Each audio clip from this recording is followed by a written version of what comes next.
I think the answer to that can probably be summed up in one word, and that's money.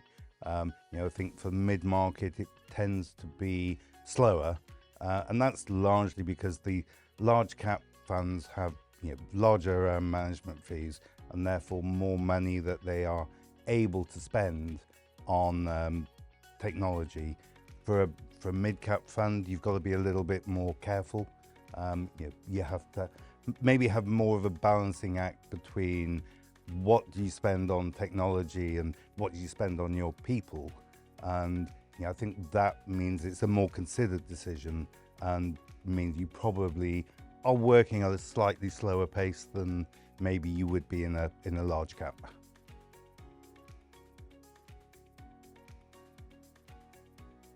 I think obviously managing financial risk is what we're all really supposed to be doing as part of the day job.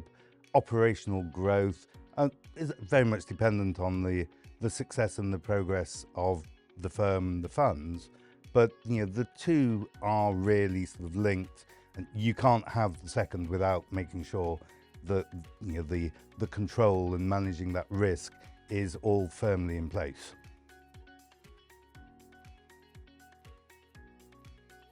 I think one of the biggest changes that we see is the use of AI as part of the valuation process.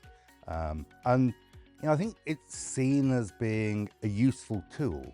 Can be helpful in pulling information together as part of the valuation process. I think where we're concerned as the IPEV board is that you don't get to the position where it takes away some of the human judgment. One of the most important parts of the whole valuation process is the judgment and the challenge. And we don't want to get to a position where you have this sort of AI black box and the valuation pops out at the end of it and people feel that they can't challenge it because this is what the computer says, it must be right.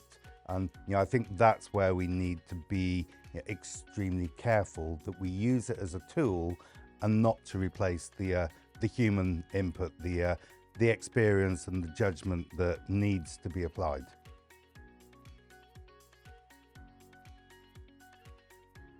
Really interesting one. I think if I look 5 years back and say, what has changed between now and so then, maybe there isn't actually that much, but I think the next 5 years could be fundamentally different, in particular with the advent of AI and AI-based tools, which will probably change the way we actually go about our day-to-day jobs.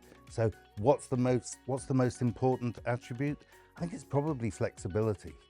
The ability to actually react to challenges that you're not aware of yet, and that will come up in the next sort of couple of years. And I'm not sure any of us can really know what's going to happen and what our world is going to look like in 5 years' time.